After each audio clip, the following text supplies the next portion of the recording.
السلام علیکم ورحمۃ اللہ وبرکاتہ۔ آج انشاءاللہ تعالی سورۃ الفلق کا ہم دوسرا سبق پڑھیں گے۔ سورۃ الفلق کی 2 آیات ہم نے پچھلے سبق میں پڑھی تھیں، آج انشاءاللہ آخر کی 3 آیات پڑھیں گے۔ اعوذ باللہ من الشیطان الرجیم، بسم اللہ الرحمن الرحیم۔ قل اعوذ برب الفلق من شر ما خلق۔ ٹھیک ہے، ان دونوں آیات کے آخر میں ہم نے پڑھا تھا کہ قلقلہ کیا جائے گا، آواز پلٹ کر آئے گی۔ ٹھیک ہے، اب آگے دیکھیے، وَمِن شَرِّ غَاسِقٍ إِذَا وَقَبَ۔ اس آیت کے اندر آپ کو 2-3 قاعدے یاد رکھنے ہیں۔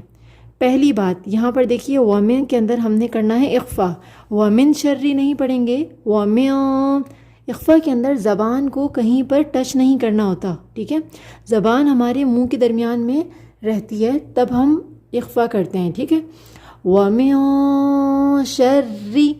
دوسرا قاعدہ آپ کو یہ یاد رکھنا ہے کہ را کے نیچے زیر ہو تو را کو باریک پڑھا جاتا ہے۔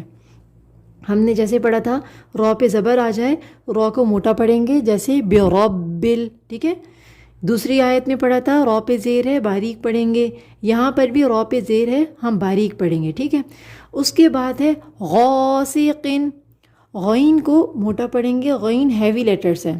آپ پہلے ہیوی لیٹرز کو یاد کر لیجئے کہ 7 لیٹرز ہیوی لیٹرز ہوتے ہیں جو کہ موٹے حروف یا حروف مستعلیہ بھی جن کو کہا جاتا ہے۔ ٹھیک ہے، وہ کون کون سے حروف ہیں؟ خ، صاد، ضاد، غین، طا، قاف، ظا۔ یہ حروف ہر حالت میں موٹے پڑھے جاتے ہیں۔ ٹھیک ہے، اب یہاں پر بھی غین آ رہا ہے، غین ہیوی لیٹر ہے، غاسقن۔ اب یہاں پر قاف کے نیچے ہے 2 زیر تنوین، اور تنوین پہ تو آپ نے پڑھا تھا غنہ ہوتا ہے، لیکن ہم یہاں پر غنہ نہیں کریں گے۔ کیوں نہیں کریں گے؟ اس لیے کہ اس کے بعد آ رہا ہے حمزہ، اور حمزہ حروف حلقی ہے۔ حروف حلقی جب تنوین کے بعد آ جائے تو تنوین پر غنہ نہیں کیا جاتا۔ ٹھیک ہے، یہاں پر ہم اظہار کریں گے، ظاہر کر کے لفظ کو پڑھیں گے، غاسقن اذا۔ ٹھیک ہے، غاسقن اذا وقب۔ یہاں پر بھی آخر میں با ہے جو کہ حروف قلقلہ ہے اور آواز ساکن ہونے کی صورت میں پلٹ کر آئے گی، وقب۔ ٹھیک ہے، وَمِن شَرِّ غَاسِقٍ إِذَا وَقَبَ۔ ٹھیک ہے نا، آگے دیکھیے، وَمِن شَرِّ النَّفَّاثَاتِ فِي الْعُقَدِ۔ یہاں پر بھی اخفا ہوگا جیسے کہ یہاں ہوگا، وَمِن شَرِّ میں ہوا تھا، اسی طرح اخفا کریں گے۔ را پہ دیکھیں تشدید ہے، جس لفظ کے اوپر تشدید ہو اس کو سختی کے ساتھ ذرا رک کر پڑھتے ہیں۔ ٹھیک ہے، تشدید یعنی شدہ کا قاعدہ کیا ہے؟ سختی کے ساتھ ذرا رک کر پڑھتے ہیں۔ یہاں پر را پہ تشدید ہے، سختی کریں، شرن۔ ٹھیک ہے، اور تھوڑا سا رکیں گے۔ نون مشدد آ گیا، ہم نے پہلے پڑھا تھا نون مشدد پر ہمیشہ غنہ ہوتا ہے۔ ٹھیک ہے، تشدید والے نون پر ہمیشہ غنہ ہوتا ہے، یہاں تشدید والا نون ہے، یہاں پر غنہ ہوگا، جیسے کہ سورۃ الناس میں پڑھا تھا ملک الناس، نون مشدد ہے ہمیشہ غنہ ہوگا۔ ٹھیک ہے، اچھا آگے دیکھیے، نفاثا میں فا اور سا کے اوپر کھڑا زبر ہے، ایک الف کے برابر کھینچنا ہے، فی العقد۔ اچھا، تا کو نہیں کھینچیں گے، نفاثاتی ایسے نہیں کریں گے، زیر ہے زیر کو نہیں کھینچتے، فی العقد۔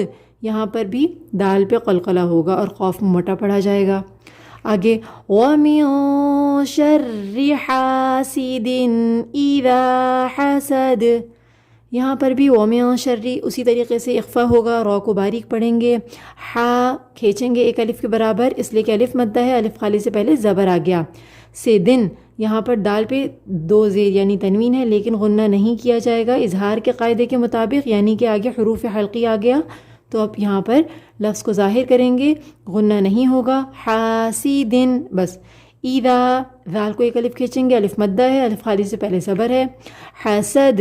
یہاں پر بھی دال پہ قلقلہ ہوگا، اس لیے کہ یہ جو ہے وہ حروف قلقلہ ہے اور ساکن ہوتا ہے تو اس پہ قلقلہ ہوتا ہے۔ اب ہم اس کو پورا پڑھ لیتے ہیں۔